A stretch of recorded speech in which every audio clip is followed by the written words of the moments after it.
ਲੰਮੀ ਕਵਿਤਾ ਪਾਉਣਾ ਸਤਲੁਜ ਕੋਲਦੀਆਂ ਦਾ ਅਖੀਰਲਾ ਹਿੱਸਾ। ਚੂੜਾ ਸ਼ਗਨਾਂ ਦਾ ਤੋੜ ਲਿਆ, ਸਾਡੇ ਭਾ ਦਾ ਰੱਬ ਰੁੱਸਿਆ, ਮੁੱਖ ਸੱਜਣਾ ਨੇ ਮੋੜ ਲਿਆ। ਭੁੱਲ ਜਾ ਤਕਸੀਰਾਂ ਨੂੰ, ਮਾੜੀ ਜਿਹੀ ਖੁੱਲ੍ਹ ਲੈਣ ਦੇ ਸਾਨੂੰ ਭੌਰ ਫਕੀਰਾਂ ਨੂੰ। ਥੋੜ੍ਹੀ ਬੱਦਲਾਂ ਦੀ ਛਾਂ ਚੰਨਵੀ, ਅੰਬਰਾਂ 'ਤੇ ਲਿਖ ਚੱਲੀਏ ਆਪਾਂ ਆਪਣਾ ਨਾਂ ਚੰਨਵੀ। ਸੜਕਾਂ 'ਤੇ ਲੁੱਕ ਮਾਹੀਆ, ਗਲ ਲੱਗ ਮਿਲ ਲਈਏ, ਜਾਈਏ ਵਿਛੜੇ ਨਾ ਮੁੱਕ ਮਾਹੀਆ। ਰੁੱਖ ਬਣ ਕੇ ਛਾਵਾਂ ਦੇ, ਜਿੰਦ ਦਾ ਵਸਾ ਕੋਈ ਨਾ, ਪੱਤ ਝੜਨੇ ਸਾਹਾਂ ਦੇ।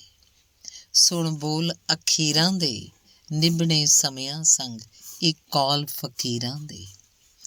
ਤੁਰ ਜਾਣਾ ਗੋਰਾਂ ਨੂੰ, ਖੁੱਲ੍ਹ ਕੇ ਨੱਚ ਲੈਣ ਦੇ, ਝਿੜਕੀ ਨਾ ਮੋਰਾਂ ਨੂੰ।